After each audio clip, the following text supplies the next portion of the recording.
Welcome to Moments with Marianne. I'm so delighted we're spending this time here today. We have a very empowering show coming right up with two very special guests. Our first guest today is Jim Beach, and he's here to talk to us about successful entrepreneurship. In March 2014, Jim's small business radio show won the SBA Media Award. School for Startups Radio is on 16 AM/FM stations and many internet platforms. Jim has interviewed Shark Tank judges and winners, billionaires, best-selling authors, and countless entrepreneurs. His book, School for Startups, has reached as high as number 9 in all of Amazon and number 1 in the business section. It was excerpted in Entrepreneur Magazine and the Wall Street Journal India. Jim has been featured in a UPS commercial and has appeared on NPR, MSNBC, CNN, and the New York Times. So let's welcome to the show, Jim Beach. Thank you so much for having me. It's an honor. What a joy it is to have you here. Gosh, I've known you for a while. You have an amazing show. And I thought, gosh, we need to get you on the show and talk about what you do. I appreciate that. Thank you so much. So what got you started in the whole world of business and radio? Wow, how far back do you want me to go? We got time. How far back do you want to go? Well, my goal was to be the CEO of Coca-Cola. And Coca-Cola decided they didn't want me in the building, so they had guards escort me out. And so at 23, my life was over. My goals were gone. Everything I had hoped for was dashed. And as I was exiting Coca-Cola, the guy who fired me said, you should really go and be an entrepreneur. And I was like, what's that word? Entre what? I didn't know what he was even talking about. And so the idea of starting my own business had never occurred to me, but I did. And I ended up starting a business when I was 24. That grew to 700 employees by the time I was 30, and then sold it when I was 31, and then started teaching university and taught that for a long time. And the things I was doing at the university were interesting enough that McGraw-Hill said we should write a book about it. So sat down and wrote a book about the cool things we were doing, teaching entrepreneurship that were a little bit interesting. And that book sold really well. But to get the book to sell, and this will be right up your alley, I had to do tons of PR to make it happen. And I was shocked that the publisher did so very, very, very little to promote the book. And in fact, what they did do was counterproductive. And so I realized very soon that if I wanted to sell this book, I was going to have to go out there and do it myself. And so every Saturday and Sunday, I sat down and started contacting radio shows and podcasts and throwing myself out there. And eventually I was able to be on hundreds of shows as a guest. And eventually someone said, well, you do good at this radio stuff. Maybe you should have a show of your own. And enough people said it that eventually it happened. And now that show is 6 days a week, 25 AM/FM stations around the country, and going strong. So there's sort of the story. Well, it's a great story. I mean, I love you sharing with us the Coca-Cola beginnings. I mean, their loss, But it's interesting because when people look at becoming an entrepreneur, there are so many things that they never even realize that you have to take care of. I mean, a lot of times I hear people will say, oh, well, you're an entrepreneur. You could stay at home and work in your pajamas. And it's like, well, not if you want to get paid, you don't. Yeah, it's hard to live that fun lifestyle you think and still be productive and go out and be someone who's doing the sales that it takes, I think, to be successful. Got to get out there and meet people to network and to grow and to meet your potential clients. And so I wish I got to hang out in my pajamas all day, but I still have to get up and take a shower because I'm going out in the world every day. Yeah, that would get boring real quick. And I think, it takes a certain drive to be an entrepreneur. So anyone that thinks that they're going to stay at home and relax and not get stuff done, it's going to be a little bit of a culture shock when they start working. Yeah, definitely. So, I certainly encourage people to get out, go to the workspaces, go work at Starbucks, whatever it takes to keep yourself tuned in. I know that if I am at home, I get distracted by homely things very, very quickly. So one Well, of my why don't flaws. Oh, I totally get it. Why don't you share some of your tips for new entrepreneurs? And then I want to dive into your second book, Free Radio and Podcast Marketing, because I mean, you learned so much during this journey. My goodness, you're such a great resource. Well, my tips for entrepreneurs are very simple. I have 3 rules that I'm just absolutely obsessed with. The first rule is that creativity is basically useless. I don't use that as part of the entrepreneurial formula at all. 93% of businesses are copies of other existing businesses. So why be part of the 7% and try to come up with something?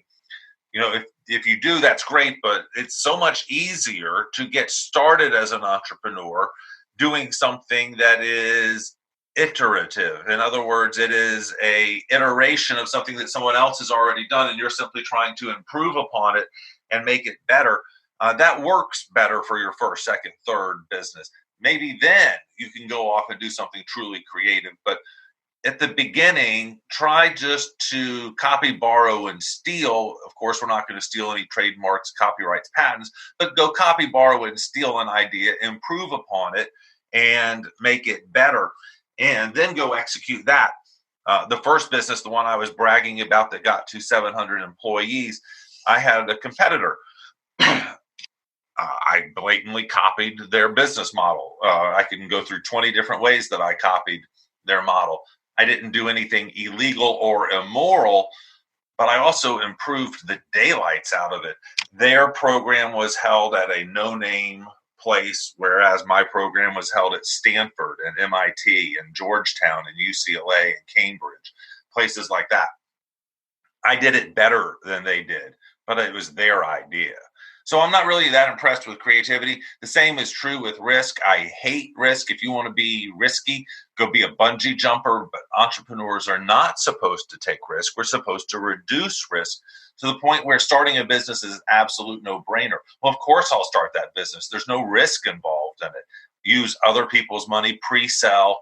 Just don't start a business that's that expensive. People say, I want to start a blankety blank. It's going to cost $3 million. Well, I say, well, don't start blankety blank. Start something else and grow towards blank. People come in and say, I want to start a restaurant that's going to cost $3 million.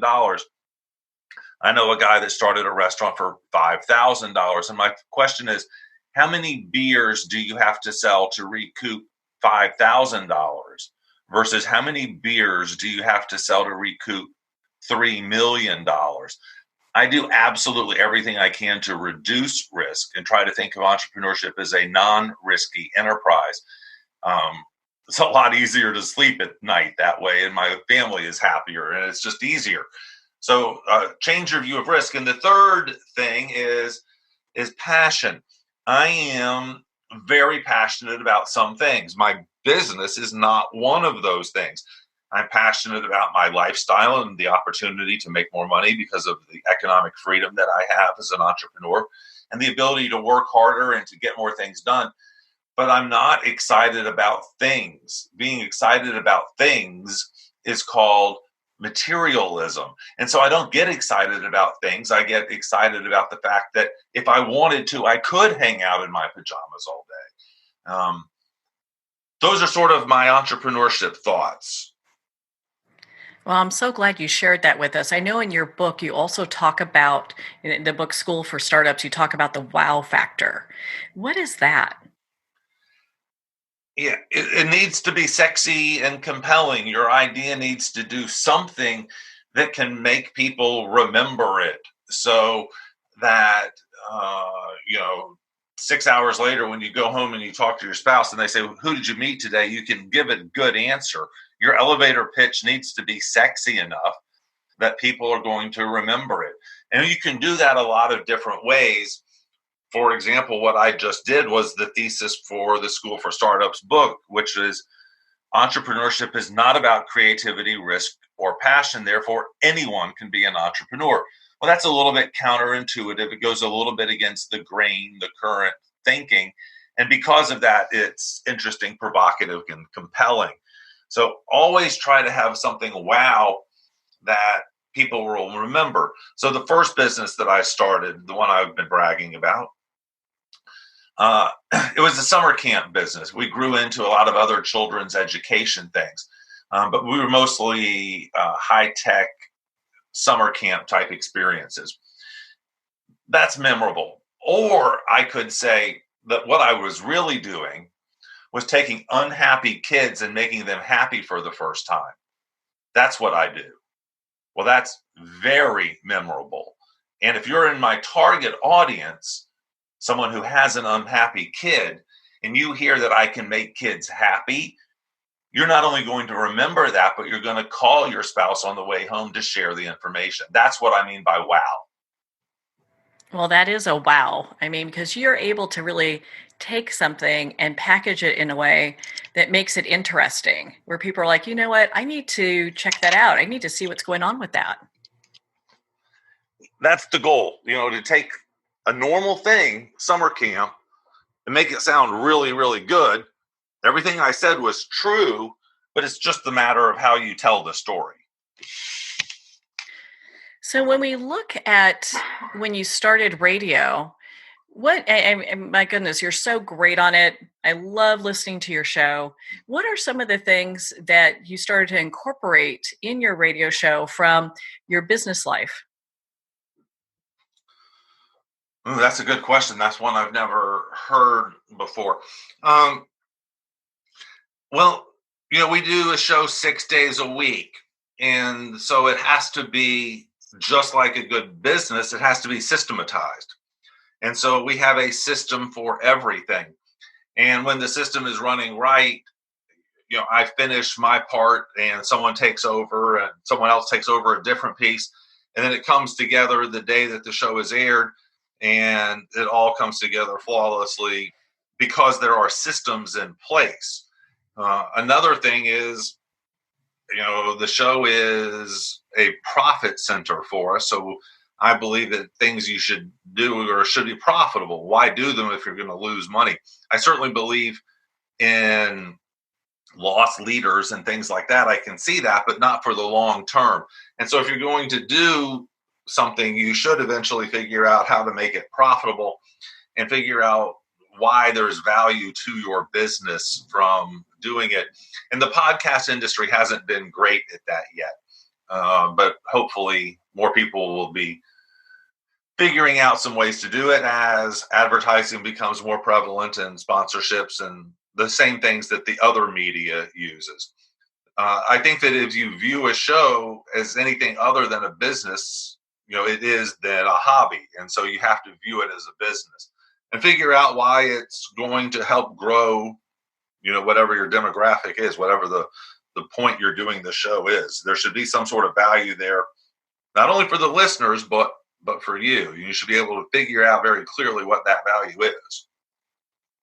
I think a lot of times when people have a show, they're not really sure how to approach that. So either they're too aggressive with pricing, or it seems like they just can't get that fit. If you can't figure out how to make it profitable, you shouldn't be doing it. And there are a lot of ways to make it profitable. There's the obvious things, selling ads and sponsorships. And if you aren't doing that, then you aren't very good at figuring out why your show is compelling and different. And again, it goes back to that sexy. You got to be able to explain why yours is interesting, sexy, different, and compelling. And you should have figured that out before you even started the show. But then there's other things too. So I have clients who use the radio entirely for marketing. So they don't care if if an interview airs live or on the radio or not. All they want to do is send the file to their clients and their potential clients and say, "Oh, look, I was on the radio. See how much of an expert I am." And so they're literally doing interviews, podcasts for an audience of 26 people. And the 26 people they already know. They're just using that as a way to build authority within a particular circle. That's a great way to monetize a show. You could be doing a show. I know a guy who has a show. He's in the high-end 5-star resort camping space. Well, there's only 100 people in the world who would want to listen to that show. But they listen to it because it's so niche, and he's able to get sponsorship because it's so niche that those 100 listeners are more valuable than 10,000 generic listeners, because I can tell you something very, very particular about that 100. They're all interested in high-end camping gear. But that's more detail than I know about the 10,000 generic listeners. So there are ways to figure out how to go out there and monetize it. I hope that that's something, or just selling interviews, plain out selling interviews. You can do that too. Again, the cost should be low enough that you're able to figure out a way for it to make sense. Yeah, I love how you've brought your, business and entrepreneur experience into the radio world, and you've used that model to really build up your radio show as well. Well, thank you. I've tried to. You've done a fabulous job with that. And, it has me kind of wondering, I know you have, major corporations that bring you out to speak all across the country, all across the world, in fact.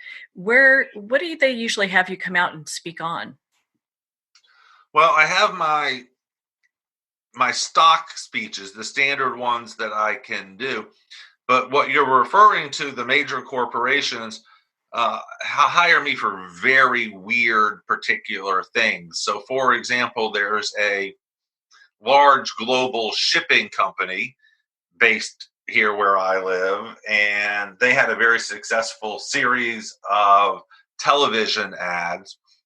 They produced 200 ads in this series, all around a common theme with a common look. They turned that into a stage show, which we would do at the Ritz-Carlton at lunchtime downtown, and 400 or 500 of their best clients would be brought in, and my job was to be the MC, and then also do a 30 or 40 minute keynote on becoming more international, because I was an international business professor at the time. And so I could talk to them about the steps to go international and help this international shipping company get more international customers. And so the whole thing was very much like a stage show. It was all staged. There were awards and a luncheon and all of that, and big time speakers, CEOs, and Secretary of Commerce was there and things like that. But I was designed to act as the MC, the spine for the entire 2.5-hour event, give a 30-minute talk on international business, and make the whole thing go well and be fun and entertaining. Weird things like that. Well, that is really interesting. Well, I know you can tailor a speech to whatever a corporation needs to really kind of motivate their people and give them some really good information on moving forward. I hope so. And my stock speeches, I think, are interesting too. So I have a speech called Rock Stars in an Elevator. It's 14 songs that create perfect elevator pitches or value propositions. So each song is a template for what's a great elevator pitch. So, why is Johnny Cash a good elevator pitch? Why is Kanye West so good that he gets 2 named after him? And who's the greatest songwriting elevator pitch person of all time? It's a great question. So that's a fun one. I also do one called Personality by Decision, where you hack what you want your personality to look like, and then make that happen over the next 5 years. So I am a huge introvert, but now I entirely make my living by doing extroverted type things, but I'm still an incredible introvert. So I do believe that over time we can make ourselves into better salespeople, or more entrepreneurial, or less mad, or less volatile, or funnier, or any of the things that we want to, are good at talking to girls. I had a friend who was awesome at talking to girls. He'd go to a bar and have 10 numbers in 20 minutes. And so I decided I want to be good at talking to girls. So I just did what he did. And you know what? After about 10 years of trying, I got good at talking to girls. So I got good enough. One of them actually married me. And so, well, I'll be honest, two of them married me, not at the same time, but I actually tricked two of them into marrying me, Marianne. So by having a goal, I want to be better at talking to girls. Find someone who's good at it. Do what they do. He wasn't good looking or anything like that. He was simply engaging, and he would go up to a girl and instead of saying, "Do you come here often?" or any of the stupid stuff, he would say something like, "Hey, I saw your jewelry. My sister has something a lot like that. My sister's a little bit crazy, and the family jokes that it's because of her jewelry. Are you crazy too?" Something random and stupid like that. And now you have a conversation that you can tease her and be fun and be a little silly and not be trite and stereotypical, right? Again, you're trying to be sexy, unique, and compelling. No one has ever called her crazy off second one because of her necklace before. And it might work, it might not. It's sales is sales is sales, so being able to master techniques one way or another to enhance one's skill set. I mean, that's really interesting. I think people look at that and going, gosh, you know what, maybe I'm horrible at talking to girls or guys, and it's like, how can I break these barriers and be more open? And I like how you shared that, because it really is pushing the boundaries of what we're kind of usually stuck in. Yeah, I think that you can change, and a huge part of entrepreneurship is that, the perpetual need to make yourself better, to improve, to gain new skill sets. All of a sudden, you have to do these Instagram stories. Well, damn it, now I have to go learn what an Instagram story is and figure out how to do that. And that's the essence of good entrepreneurship, is continual self-improvement. Well, that's, the essence of so much. And I think that it all fits together in a neat way. So let's talk about your second book, because the thing is, you learned so much getting your first book done. And you're right. I mean, publishers will only take the authors to a certain place. And that's pretty much traditional, just kind of across the board. And then it's up to the author to either hire a a publicist, or do his own publicity. And I think, for those that maybe aren't really kind of sure which way to go or want to do their own publicity, your second book is a great resource. Oh, thank you. I did have to do it myself. I couldn't afford a publicist at that time, and I've had publicists on and off in the past, and I just thought that this was something I should try to look at myself before I hired somebody. I hate hiring a web designer if you don't have a little bit of understanding of how long it's going to take and how difficult it is. So I want every entrepreneur to learn enough web design, enough WordPress, so that they know if they're being lied to or not. And that's true for every single thing we do as entrepreneurs. We should go out there and know enough about it so that we can understand the conversations. And so I went out there and started contacting shows. I would sit there all day Sunday watching football and surf the internet. If I found a show, I'd add it to my database and send an email and keep going. And over time, I got to, again, where we started, where I created a system, and it's all systematized now. And now I do it. Here's what I do. I go on Upwork. I pick a category. Say I want to be on a technology show. I get someone on Upwork to build a list of 500 podcasts, including the URL, the host name, the host email address, and what the show is really about. Build that database, 500 names. That should cost $50 on Upwork. Then I go and spend 2 hours creating an awesome pitch letter that is sexy, unique, and compelling and tells why the host should have me on the show. And I know that this is going to upset you, Marianne, and this is very against everyone else. Everyone else says differently. But I don't care who the host is. I don't care what their show is about. I'm not going to research the host. Everyone else says you should listen to the show and find out what it's about. I don't care. I don't have time. I'm going to use the shotgun approach. I'm going to shoot as many bullets as I can, knowing that my shots are not quite as good as they could be, but I'm going for volume. So I will then send that same email pitch to 500 hosts. The only thing I will change is the first name at the introduction, a great pitch, and then see what percent I can get.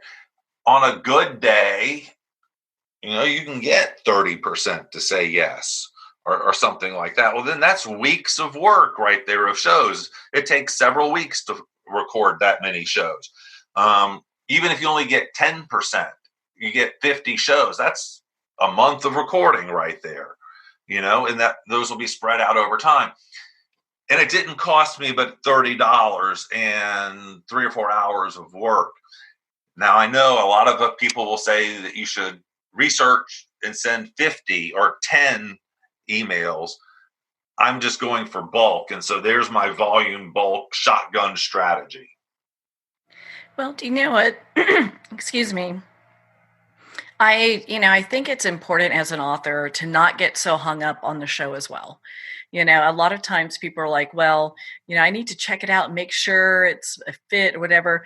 You have to really know your stuff and be strong as an author and be able to take any criticism, any feedback, any questions that come to you. And you're really kind of the person that's in control in interviews. So if something comes up and you're not really caring for that too much, you can always redirect, Exactly. I'm going to talk about whatever I want to talk about. Regardless of what you ask me, I'm going to be a politician. I am on your show to sell something or promote something. Otherwise, why are you doing it? And so I would seriously consider the fact that I'm going to direct the conversation. And no matter what you say, I'm going to get my talking points out. And I'm going to find out how long the interview is so that I get them out quickly and at the beginning. And if the host doesn't like it, well, I won't do that show again. Remember, a volume strategy. There's 135,000 podcasts. There's 10,000 radio interviews a week. 10,000 opportunities a week for radio interviews. 135,000 opportunities a month.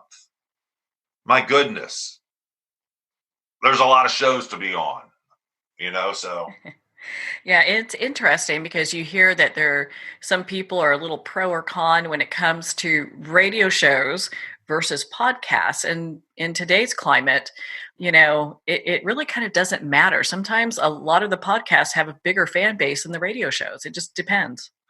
I don't understand what the difference is. To me, this is arguing about, what's the difference between an orange and an orange? I don't get why people are obsessed with this conversation, and I have it all the time. And I argue, I'm a radio show first. Then I do a podcast, and the podcasters look at me and say, well, then you're not really a podcast. And I go, by what standard? By what definition? I'm on iTunes just like you are. What's the difference? And so I would encourage every podcaster to try to get on radio because it grows your credibility and it grows your reach. Just like I would encourage all the podcasters to get on as many platforms, internet platforms as possible. Just because you're on iTunes doesn't mean you're everywhere. I would get on 20 internet platforms if you can. That's wise words there. What are some tips for people to sound better on air? Because I know a lot of times people feel a little uncomfortable with that. Well, the first thing is to quit thinking about it and just go. You're stuck with your voice. There's really nothing you can do. You can, however, train the tool to be better. So what are the things that our voice can do? Our voice can express excitement. I'm so excited right now. I can't wait for what's about to happen. She's going to ask me another question. I get to be so exciting. And you can also express sadness and melancholy, and you can express a lot of different emotion with your voice. You can do things to make your voice more interesting, tone, speed, variety. And one of my favorite exercises is to read a children's book like you're reading it to a 3-year-old. How would you read a book to a 3-year-old? The bear quietly snuck into the room, hoping that he wouldn't wake up the little child. He jumped and ran toward the child, quickly gathering speed as he quickly ate the child. Chomp, chomp, chomp. Right? You can see the story because I'm excited and telling you. When you practice reading a child's book like that, and then use that same excitement and tone and energy and speed to your voice and pauses, then you become interesting. What are your thoughts? I agree with you 100%. I mean, I was listening to your bear story, so I think that's the way to go. And it's interesting because I think a lot of people just get hung up on, do I sound silly? Am I going to get caught? I hear this all the time where they're not really confident about doing interviews because they are, there's a little bit of fear, like, I don't want to sound stupid. Well, we all run that risk. I sound stupid every day and just keep going. Another thing is, if you are a podcast host, don't edit out all of the ums and all of that. Just if that's the way you speak, you just leave it in there. I know some people that take hours in post-production to make the podcast perfect. I just publish it. There's the recording. We're done. It's done. That's the way it is. I don't think that you need to go after this perfectionism that actually doesn't make you look more realistic. It's presenting an unfair or a different view of what you really are. I get that.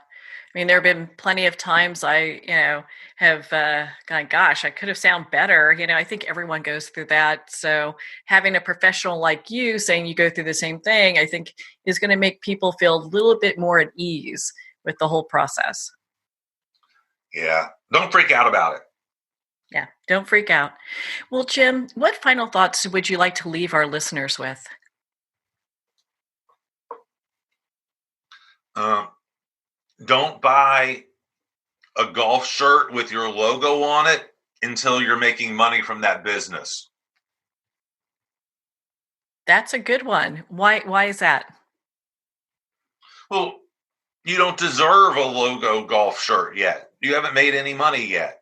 You're wasting money on things that are not going to help you sell stuff.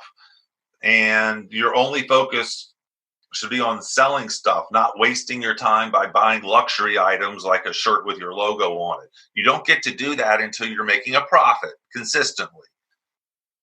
That's great advice. Jim, where can our listeners connect with you, learn more about your books? And, if we've got companies that are listening, if they want to hire you, where could they go to find all that information? JimBeach.com is the best place. Everything is there. Well, Jim, thank you so much for taking the time to be on the show with us here today. It has been my honor. Thank you. Well, thank you, Jim. It's such an honor to spend this time with you. You're such an inspiration and help so many people in the world of business. On that note, we're going to pause here for a quick break. You've been listening to Moments with Marianne. We'll be right back after these messages.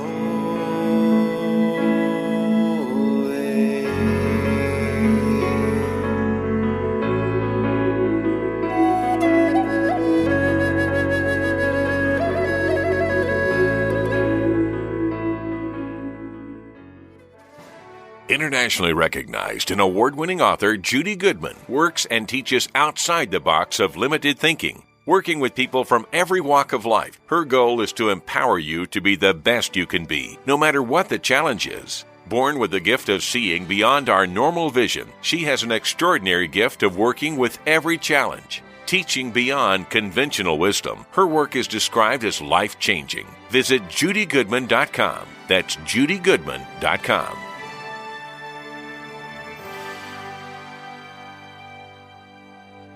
There comes a moment when you realize you're somewhere special. When you discover that each beautiful creature that you see has been rescued from a life of absolute horror and brought to this incredibly free place. Here's where their lives were forever changed and where yours will as well. Discover over 500 tigers, bears, and lions at the brand new visitor center at the Wild Animal Sanctuary just outside Denver. For more information, visit wildanimalsanctuary.org. Discover true freedom at the Wild Animal Sanctuary. There are nearly 2 million Americans living with amputation. Many live right here in San Antonio. Becoming an amputee can be scary, frustrating, isolating, but there's no reason to feel alone. The San Antonio Amputee Foundation is here to help support you and guide you toward resources such as home and car modifications and even prosthetic limbs. For more information or to make a donation, visit saamputee.org. We'll help you live a full, active life, one step at a time. San Antonio Amputee Foundation, healing limbs, hearts, and souls. If not me, then who? This ethos is driving the Travis Manion Foundation to empower veterans and families of fallen heroes to develop character in future generations. In 2007, Marine First Lieutenant Travis Manion was killed in Iraq while saving his wounded teammates. Travis's legacy lives on in the 5 words he spoke before leaving for his final deployment. If not me, then who? Guided by this mantra, veterans continue their service, developing strong relationships in the community, and thrive in their post-military lives. Visit TravisManion.org and ensure the character of our nation's heroes lives on in the next generation. If not me, then who?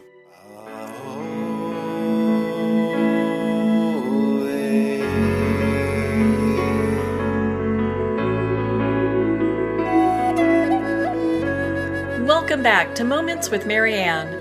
We're here today with our next special guest, Dr. John Chuback, who's here to share with us his new book, Make Your Own Damn Cheese, and the success principles behind them. Now, I'm sure many of you remember Dr. Chuback. He was on the show before to talk about his new book, Make Your Own Damn Cheese. He's a board-certified general surgeon and cardiovascular surgeon and received his MD from Rutgers University and has been in private practice in New Jersey for over 16 years. Dr. Chuback is a successful entrepreneur. He's the founder and chief medical officer at Chuback Medical Group and is a recipient of Patients' Choice Awards and Compassionate Doctor Recognition, among many other awards. He's a member and board of trustee at Phillips Academy Charter School, New Jersey, and he's the founder at Chuback LLC, which offers audio programs on subjects like weight management, personal development, and academy achievement. So let's welcome to the show, Dr. John Chuback. Thanks so much, Marianne, for having me. It's great to be back. Oh my goodness, what a joy it is to have you here. We get to further this discussion, in regards to your book and your messaging. I'm excited. Same here.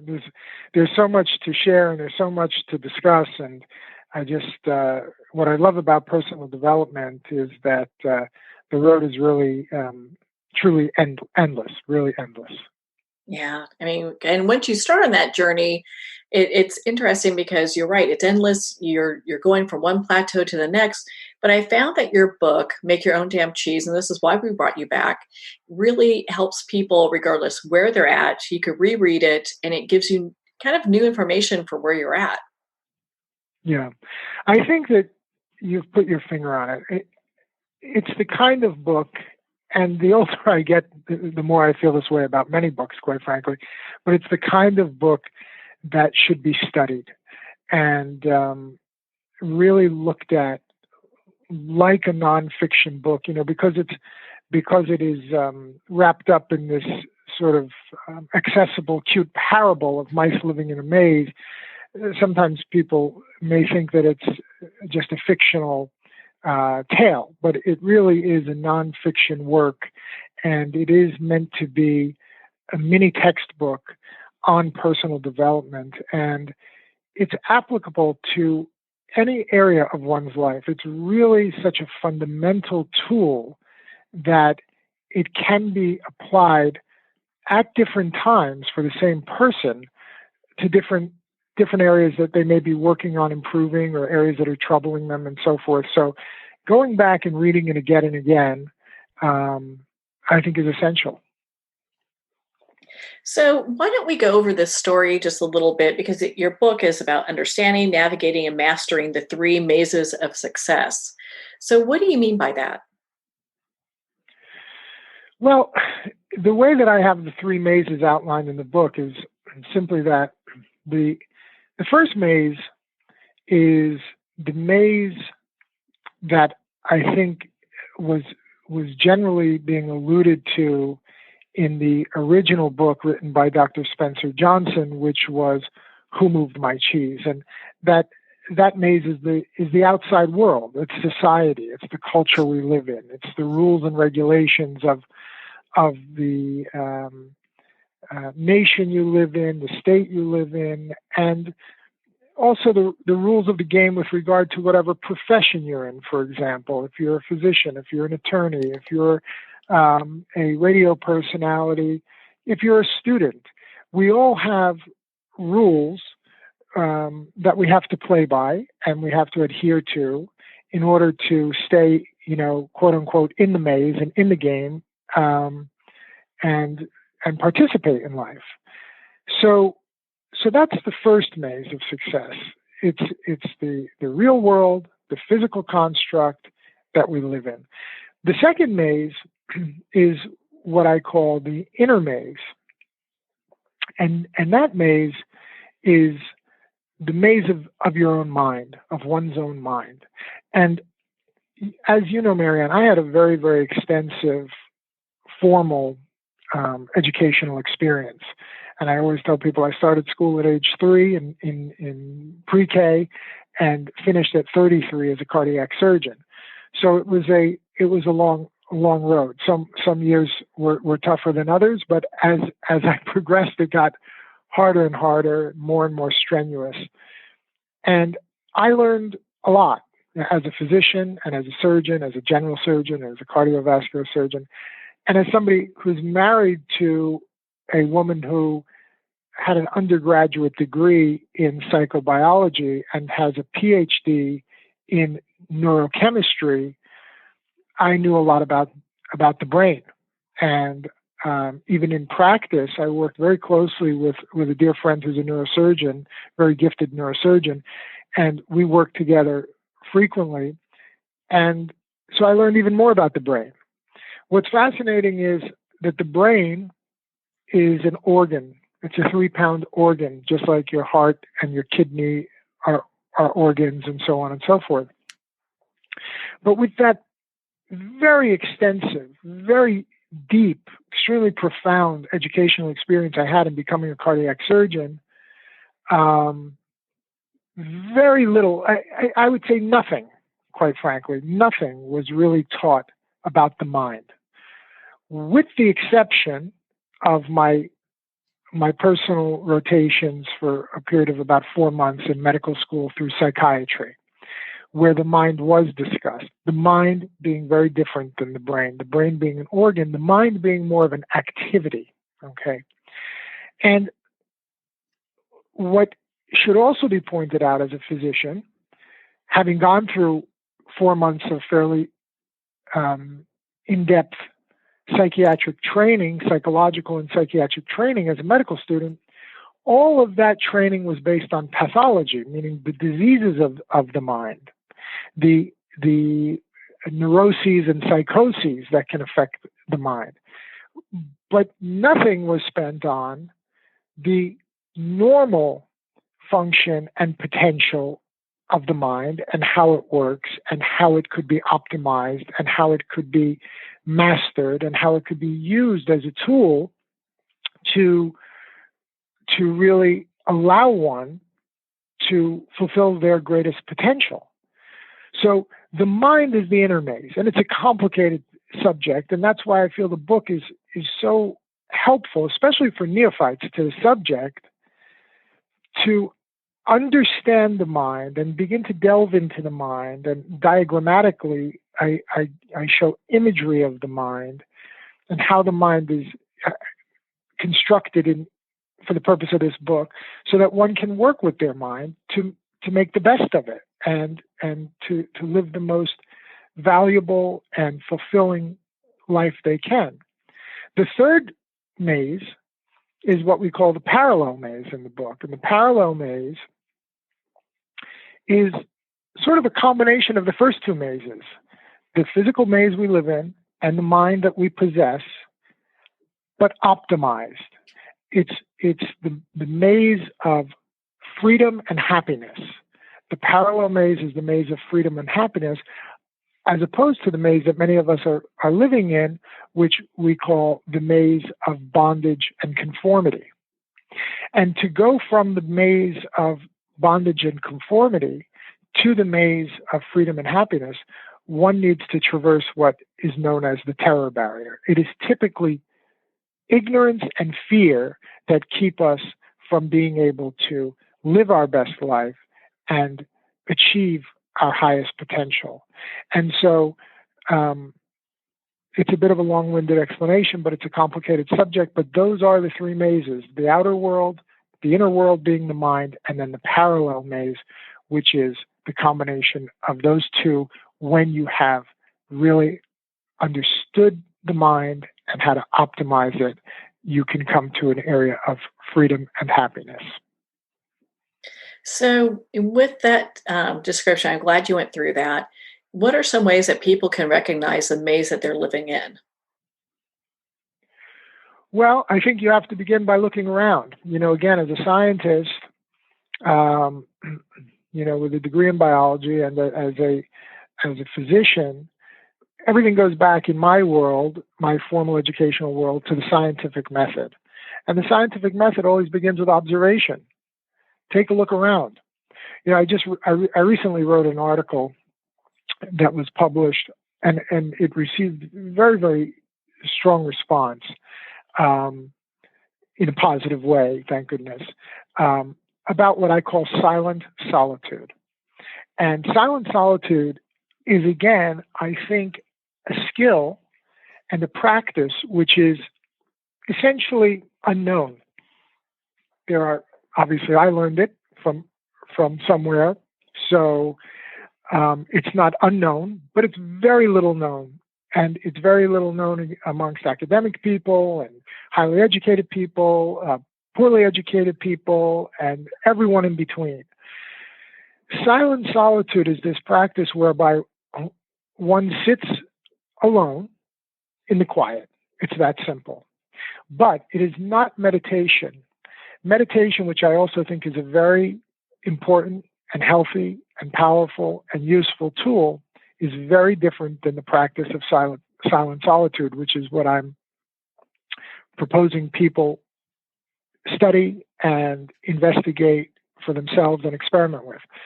In silent solitude, we're not looking to quiet the inner voice as we are in many forms of meditation.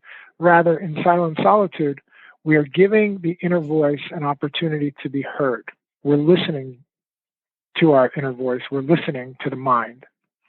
And this is a very, very difficult exercise for, I would say, most people when they first start with it. Because we live in a world that is so full of noise in the contemporary world, again, in the outer maze, that we never have an opportunity to really hear our inner voice speak. And when we do, it can be very unnerving. It can be very upsetting. Oftentimes the inner voice is not saying things that are particularly pleasant all the time. They can sometimes be very derogatory toward the condition that we find ourselves in our lives. And so that's where I believe it begins. Go somewhere quietly, by yourself, no music, no distractions, nothing, just pure silence, and sit and be awake and be aware and listen. And your inner voice will tell you what maze you're living in. It'll tell you what it doesn't like about the maze, where you live, with whom you spend your time, how much money you make, what you do to make a living, what your habits are with regard to eating and drinking and drugs and smoking and exercise, whether it's too much, too little, vacation, etc. Your relatives, your friends, your family members. Your inner voice has very strong opinions which are oftentimes correct, not always, but oftentimes correct on these subjects. And if you would just make the time to listen, it will tell you everything you need to hear. And then you can begin the process of saying, I see where I am. I see the maze I'm living in. I see what I like about the maze and what I don't like about the maze. And the beauty of the book is it gives you the tools to begin to change, remodel, and recreate that maze so that you can move toward that goal of freedom and happiness. Well, let's say our listeners get to this point. They're like, okay, I know which maze I'm in, and I'm unhappy with all these things that are, maybe it's money, weight, community, all these things that are showing up. How do they make that pivot to start changing these? Yeah, it begins by making a decision that you're going to change. As one of my old mentors, Jim Rohn, who's now gone, but I take this opportunity to thank him once again, because I always do whenever I can, how he impacted my life through his incredible teachings and philosophies.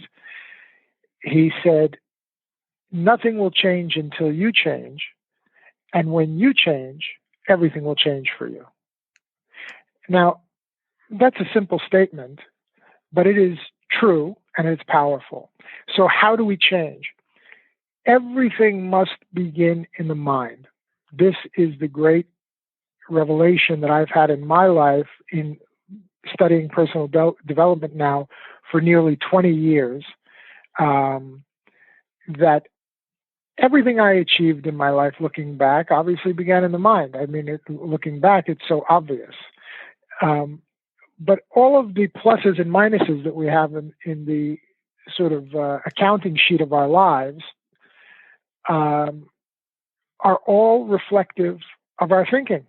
It all begins with our thinking. How do we think about our exercise? How do we think about our diet? How do we think about our income? How do we think about our spouse? How do we think about our brothers and sisters? How do we think about our boss, our job, etc., our employees? It all begins with the thinking. By studying the book and the techniques and the tools in the book, one can learn how to master that process, whereby by taking control of the thinking, we then reprogram our subconscious mind where our paradigms live. These are our self-concepts. These are our beliefs of who we are, where we fit in the world, what our role is, what is expected of us, what we expect of ourselves, what we believe we can achieve, what we believe we can't achieve. And by taking control of the thinking mind, taking control of the conscious thinking apparatus, through the process largely of autosuggestion and education, we can reprogram those subconscious beliefs, which will then in turn drive our body to take on different actions and behaviors, which will then yield very different results than the ones that we're unhappy with at the time. That's such important advice. It's interesting when we talk about happiness. I think a lot of people get that confused when we also talk about satisfaction. And I know this is a big thing for you. Yeah. Again, I just think it's, by my desk here, I have a little cork board, and there I have pictures of a few individuals who really in the last, let's say, 150 years changed the world dramatically. So I have a picture of Alexander Graham Bell, for example. I have a picture of Thomas Edison. I have a picture of Henry Ford, and I have a picture of the Wright brothers, amongst others. But that small grouping of individuals changed the direction and trajectory of the world and humankind on this planet so dramatically by thinking differently than everyone, prior to them. Bell brought to us the telephone. Imagine if we had no telephonic communication. Edison brought the light bulb to the world and electric light. The Wright brothers brought air travel. They were two bicycle mechanics from Dayton, Ohio, with no formal education and no technology or tools or instrumentation beyond what they had in their repair shop. And Ford, of course, brought affordable motor vehicle travel to the world, which changed things dramatically. Now, the point in bringing them up is that I've read a lot about all of these people. I've watched numerous documentaries about them and so on and so forth. In the case of these 5 individuals who did these 4 amazing things to change the trajectory of the world, I never read that any of them was unhappy or depressed. But clearly they were all dissatisfied, right? I mean, they were not happy with the way, they were not satisfied. Let me use my language carefully. They were not satisfied with the way things were. I mean, if you wanted to speak to somebody at the other end of the street, you had to go out the front door, walk down the sidewalk, go ring their bell and get them out and say, Tom, do you have any sugar? Rather than picking up the phone and calling. Now, forget about talking to your relatives, let's say, in Europe or in another far-off place of the world. So he was not satisfied with the mode of human interconnection and interaction and interdialogue and communication. By the same token, Edison was not satisfied with oil lamps and candles that smelled and were burned, and they could be tipped over and cause fires and so on and so forth. The entire cities were burned down as a result of oil lamps and candles and things like that. I believe it's Chicago, the Great Fire of Chicago was said to be started that way. So he was not satisfied. Happy person, but not satisfied. So he changed things. He made a decision in his mind, in his magnificent, powerful mind, that he would change things, make things better, leave the world better than how he had found it or how he had come to it. And the same with the Wright brothers. For thousands of years, people were trying to fly, and it was known to be impossible. I mean, it was, by all intents and purposes, proven by science and physics and so forth, that man would never fly. Mankind would never fly. But they disproved that because they were so dissatisfied with the travel that was at hand, including horses and buggies and horseback and boats and cars. And then, of course, that brings us to Ford, who was dissatisfied with the fact that although there were a few cars, horseless carriages, as they called them at the time, people couldn't afford them. They didn't have access to them, and he was dissatisfied with that. He said, how can I produce a more affordable vehicle that essentially everybody could afford? And so his dissatisfaction led to a creative state. Dissatisfaction leads to a creative state. And that creativity of the human mind is what makes us so incredible in the animal kingdom. Again, I'm a biologist, so I recognize that a human being is an animal. It has a cell wall, a cell membrane, and not a cell wall like a plant. So we're animals like all the other animals on the planet, as they say. But at the same time, we're different because we have this extraordinarily evolved and highly functioning brain, which has given rise to this incredibly magnificent, powerful, brilliant mind. And to be dissatisfied is not a bad thing, but we were always taught that as children. Oh, Marianne, you should learn to be satisfied. You're never satisfied. When are you, John, when are you going to learn to be satisfied? You're already a general surgeon. Why do you have to go become a cardiovascular surgeon? So that kind of thinking holds people back from being the best that they can be. And we live, I'll just share quickly from the opening of my book, Make Your Own Damn Cheese. In the first page, I have a quote from Earl Nightingale, who was a great educator from the 1950s through the 1980s, who said, we live in a golden age. This is an era that man has looked forward to, dreamed of, and worked toward for thousands of years. But since it's here, we pretty well take it for granted. we in America are particularly fortunate to live in the richest land that ever existed on the face of the earth, a land of abundant opportunity for everyone. Earl Nightingale, The Strangest Secret, 1957. There are too many satisfied people. If you're satisfied with what's on TV, if you're satisfied with your weight, if you're satisfied with your blood pressure, if you're satisfied with your income, if you're satisfied with air travel the way it stands today, and automobiles the way it stands today, and communication the way it stands today, then there would be no Elon Musks, then there would be no Steve Jobs, then there would be no Michael Dells, and so on and so forth. The people the Zuckerbergs, the Amazon chairman, et cetera, to move things forward, to make products more affordable, to make them more accessible, to get them to you cheaper, to get them to you faster. That's all a reflection of a creative state brought about by dissatisfaction. Somebody saying, I don't like the way things are right now. I mean, they're not terrible, but they could be better. I love that idea of making things better than you found them. I think that's a great mandate for all of us to have. That's so true. And it's interesting how important our words are. I think a lot of times people get these words mixed up, not really realizing the impact that they have. Oh, yeah. They're similar. They're, in some ways, the differences between certain terms are subtle, but then when you really think about it, just like the mind and the brain, you could speak to most physicians, they'll use them interchangeably. They're not the same thing. A brain is not a mind. If you look in the book of neuroanatomy, you won't find the word mind anywhere.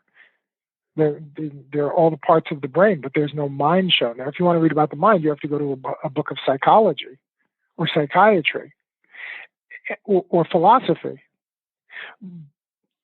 But these constructs are false. These divisions between these ideas and these words and these terminologies are false, because you need some rubric within which you can study and understand. So they say, here's the book of neuroanatomy. Here's the book of neurochemistry, neurophysiology. These are all different books that's describing the brain. Here's a book about the mind. It's called psychology. But in fact, the truth is that all of those things are intertwined so intimately and so inseparably that it's one subject, but it takes a lifetime of study to see that big picture and understand how all of those things come together as one seamless, fluid, functioning organism that we call Homo sapien, the human being. So, and it's the most fascinating thing in the world. I study every single day. I've been a student my whole life. I'm 50 years old now. I continue to study every day. And the more I study, the more hunger I have for learning. It's just phenomenal. Well, I think it's real important, to be able to make these distinctions. When we talk about, I know you talk about the status quo as well. How does that play a part in all this when people are just sometimes they'll just kind of stay there? Yeah, I mean, a lot of people in this space of personal development, they refer to it as being stuck. That's sort of a hot, sort of hashtag word right now, this idea of being stuck. But I think that's a bit of a cop-out, to be honest with you. Again, you get into the subtleties of language. I don't think most people are stuck. I think most people have stopped. There's a big difference. Stuck is when, you go down in a ditch and you got a flat tire and a bent rim and a broken axle and you're stuck. But most people aren't in that position. Most people just kind of, at some point, pull over onto the side of the highway and press on the brake and put the car in park. They're not stuck. They've just stopped. And it's one of the things I've thought a lot about as a person who had a very, very lengthy formal education. In order to get to where you were going, you had to keep going. First grade went to second, to third, to fourth. You got up to the 12th grade. Then you had to go off to college in order to get into medical school. And that was 4 years of college and then four years of medical school. But to become a surgeon, you had to go 5 years of general surgery. And if you wanted to do cardiac surgery, it was at least 2 or 3 years after that. So there was always a signpost or a milepost down the road that you had no choice but to get to and travel toward if you wanted to achieve a certain goal. Now, it's very interesting that in my case, I worked till the age of 33, which was the shortest possible period of time. Fortunately, I was successful academically and whatever.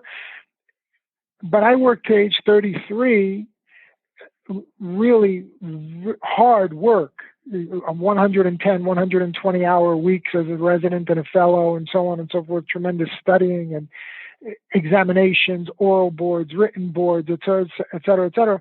Not to get to the end, Marianne, but to get to the beginning. That was the beginning. That was the part of the contest, only to arrive at the starting line of the race in the maze that I found myself in. Not the end, the beginning. So then you get to the beginning, and then you have to build a practice, you have to get a job, you have to get experience, et cetera, et cetera, et cetera. But for too many people, I believe, that's my personal opinion. I'm not here to judge anybody. I'm in no position to stand in judgment of anyone, quite frankly. But as a personal opinion, too many people get to a point where wherever that point is, whether they finished high school or they finished college or they finished graduate school and they go out and they get a job, they get married, they have 2 kids, they have a house, picket fence, they then, if not pull over and put the car in park, in the most optimistic way of looking at it, most people then just take their foot off the gas and hope to coast the rest of the way. They've lost any real ambition or goal for what's next. Where can I go from here? How can I do better? How can I serve more? How can I contribute more? How can I improve myself? What can I do more for my friends? What can I do more for my family? And they stopped climbing. And to that point, another picture that I have next to my desk here is a picture of Sir Edmund Hillary, the first person to climb to the top of Mount Everest after failing a couple of times first. He and Tenzing Norgay were the first 2 to make it to the top of Everest. He was a beekeeper from Auckland, New Zealand. What was he doing in the Himalayas climbing Mount Everest? He obviously climbed the hills around him, but he wasn't satisfied. And then he went to Kilimanjaro. He climbed that, and he succeeded. He wasn't satisfied. He wanted to climb the biggest mountain that the world had to offer.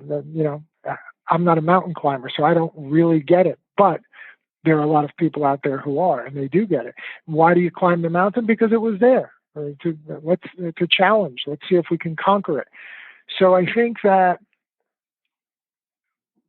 many people would derive more fulfillment if they were less satisfied. Now that may be the first time I put that way, and I have to tell you I like it, because that's different. Fulfillment is being on the path. It's being on the road. It's traveling the road. It's not necessarily making it to the goal. I mean, I couldn't wait 33 years to feel any sense of fulfillment. I felt fulfillment finishing the 6th grade. I felt fulfillment finishing 8th grade, the middle school. I felt fulfillment graduating from college, being accepted to medical school. So you can't be completely dissatisfied your whole life. You'll feel like you never accomplished something. So there's a balance between not yet being satisfied, that the mountain's not big enough, the hill's not tall enough, but still feel fulfilled that, hey, listen, I made it this far up the mountain, so that's good. But I can see the summit is still way up there, so I'm not satisfied. Let me keep going. And hopefully, as frequently, as much as possible during that journey, you have a smile on your face. So, you know what? I'm happy climbing mountains. I love what I do. Yeah, that's really the place where people want to be in, is where they're able to feel that sense of adventure and just, be in the moment where they can actually feel that happiness with themselves. Yeah, absolutely. You know, another great quote is from Cervantes, who said that the journey is better than the inn. And I always share that with people because I think it's just one of the most beautiful little statements. I had a cousin, he used to say, sometimes one sentence can be a whole book. And that sentence, the journey is better than the inn, for me is like a book. I can see a whole story in my head. For me, for whatever reason, I always envision that if, let's say it were the two of us, we're traveling along some winding mountain pass and there's a cliff, you know, down below us and a sheer rock wall to the side of us. And so we have to, you know, travel along this path with our horses and our packs and so forth. And we're trying to get to the top of this hill where there's this beautiful inn, beautiful hotel. And it's a harrowing 3-day trip, but we get there. And now we're at the hotel and we've had a chance to bathe and change our clothes, and we come down to the dining room and the fire is roaring and there's beautiful candlelight and a beautiful meal is presented before us and maybe a bottle of wine. And now we're finally here. We're at the inn. This has been our goal. This has been our desire, our ambition.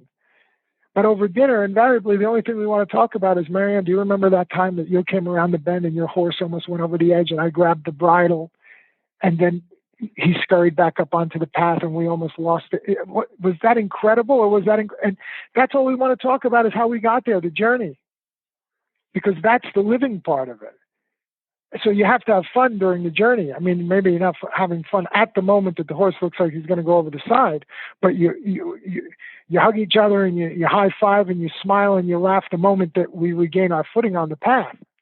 You say, wasn't that amazing? Wasn't that incredible?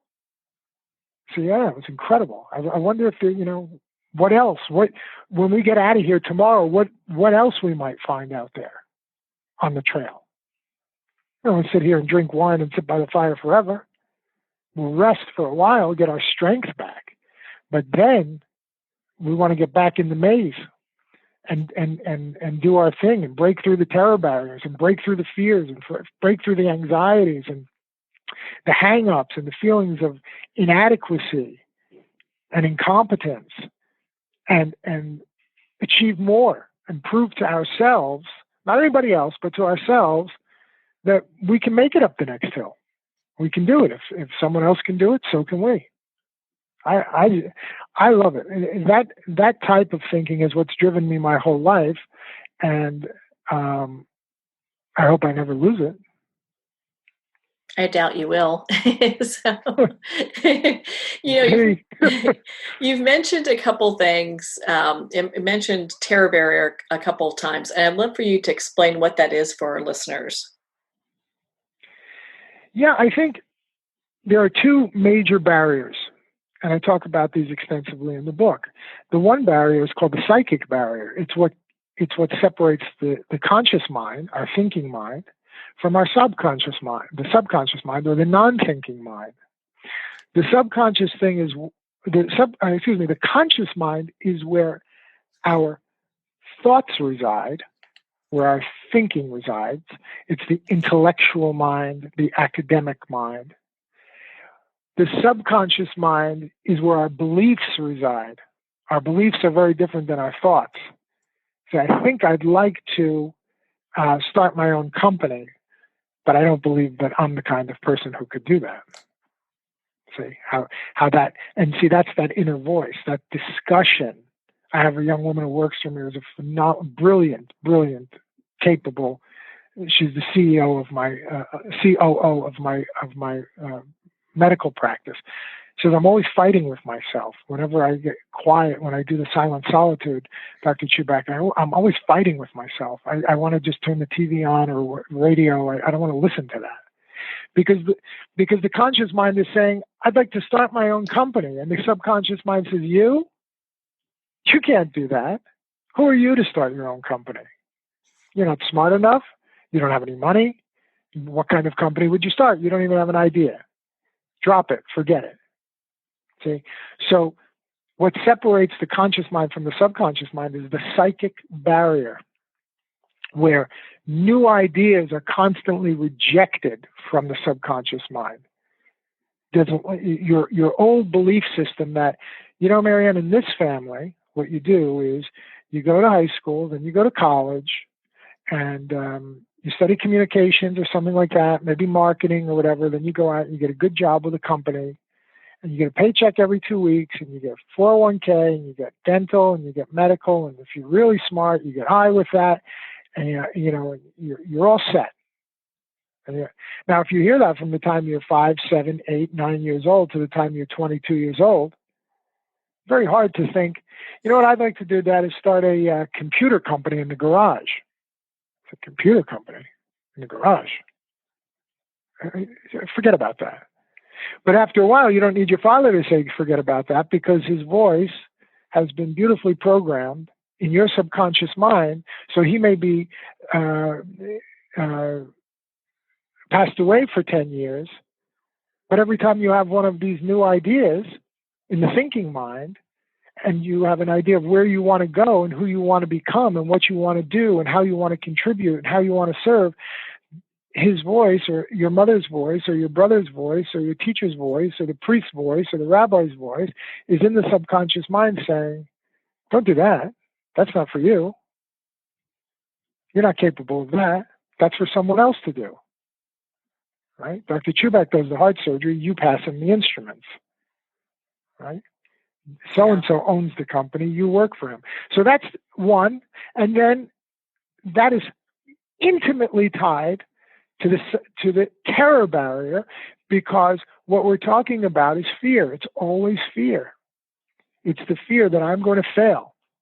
If I try to listen to my thinking voice, if I try to start that company and everybody in the neighborhood sees the garage door up and that I'm tinkering on something in here, and that there's John, he dropped out of college, he was at Harvard, he's a smart guy, but he dropped out of college and now he's in there, Bill Gates or Steve Jobs or Michael Dell or now that idiot's in there tinkering around with a soldering iron. He doesn't know what he's doing. He should go get a job like his older brother did. He's doing great.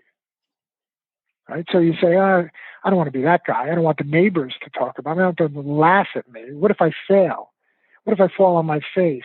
What if they talk about me? What if they laugh at me? If they point at me when I walk down the street?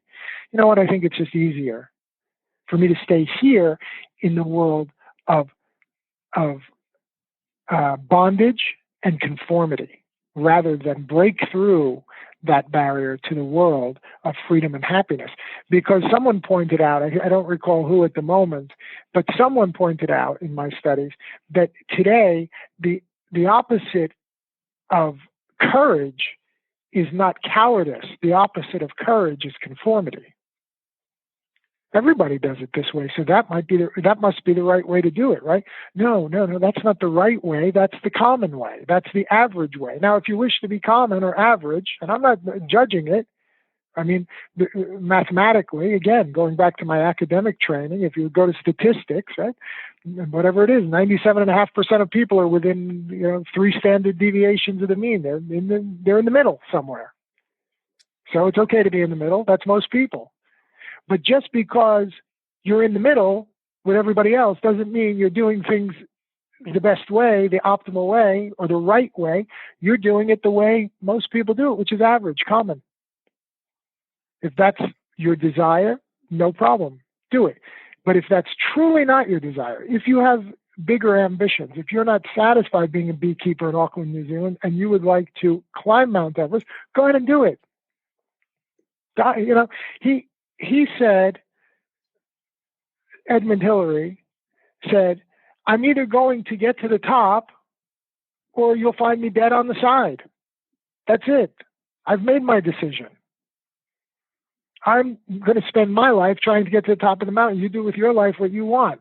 There's going to be 2 options. You will find me alive on the top or dead on the side. That's all. I don't care what the neighbors say. I don't care what my father said. I don't care if my 5 generations were beekeepers. I'm going to die being known as the greatest mountain climber to ever live up until the time that they bury me. That's my choice. That's my decision for my life.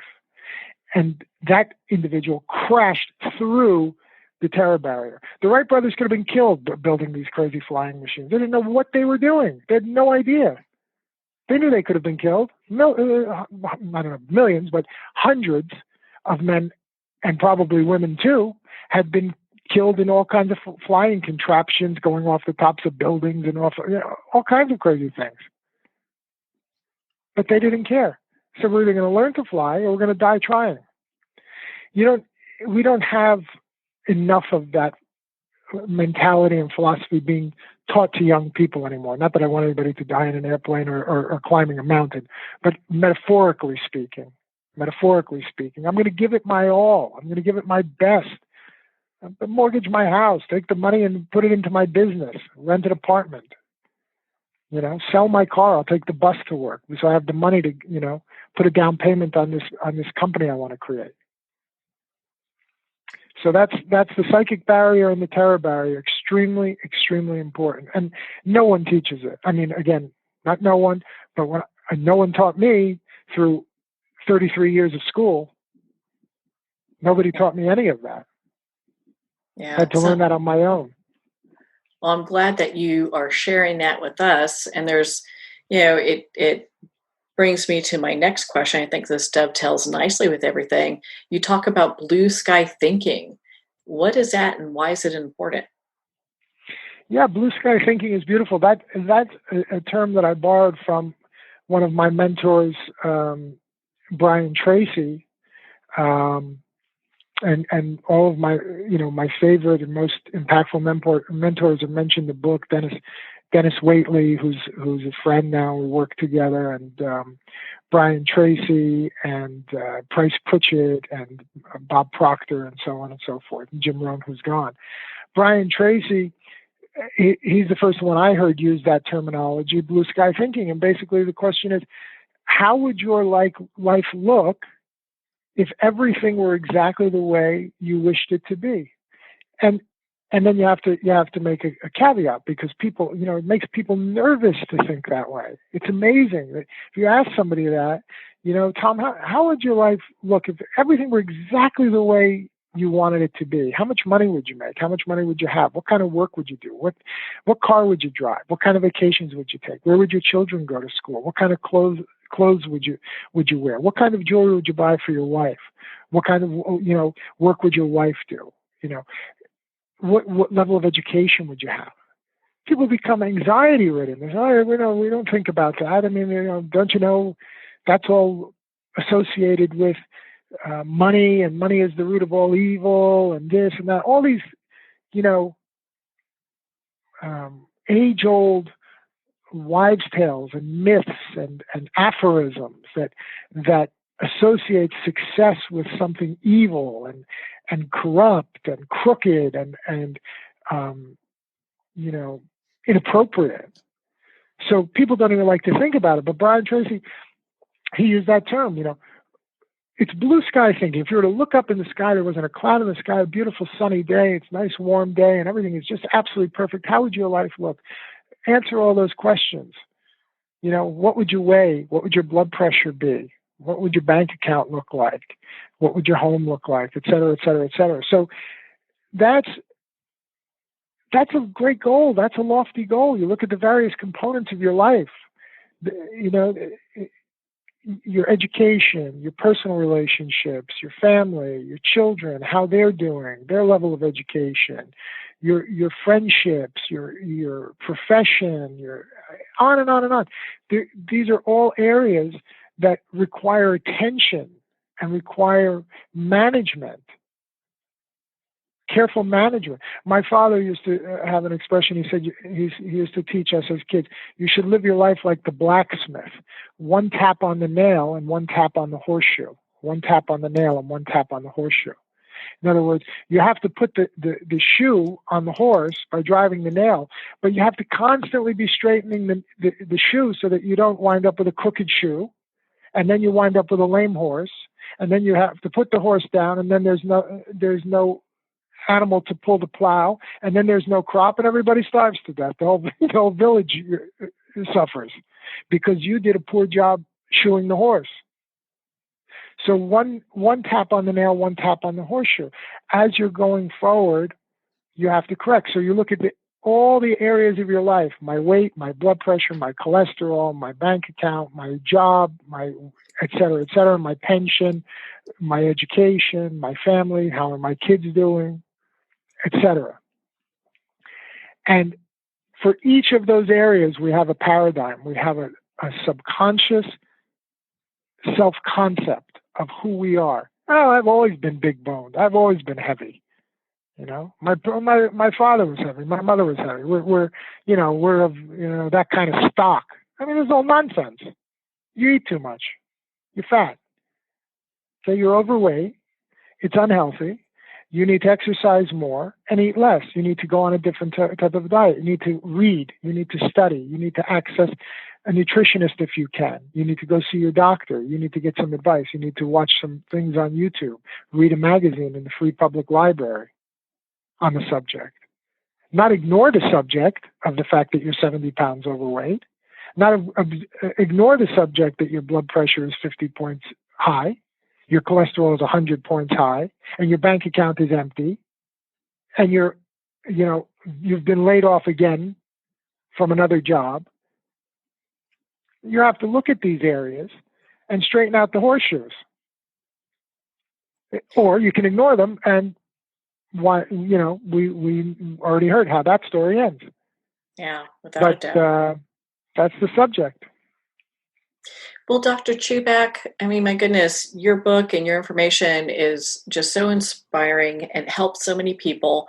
Where can our listeners connect with you and be part of your community and learn more about your work? Thank you for asking. They can follow me on John Chuback, MD, which is on Instagram, and on Facebook, Chuback Education. And then they can always check out my website, which is chubackeducation.com. Well, perfect. Well, Dr. Chuback, thank you so much for taking the time to be on the show with us here today. Marianne, it is always a pleasure. I thank you so much for having me back.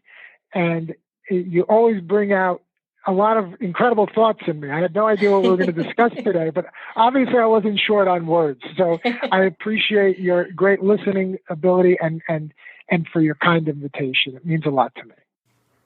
My goodness, thank you so much, Dr. Chuback. It's such an honor to spend this time with you. You're helping so many people, and I'm so glad that we got to dive deeper into Make Your Own Damn Cheese.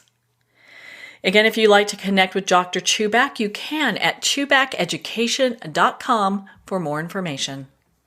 Well, we're at the end of our time today. I would like to thank everyone for tuning in. You're listening to Moments with Marianne. And remember, make every moment count.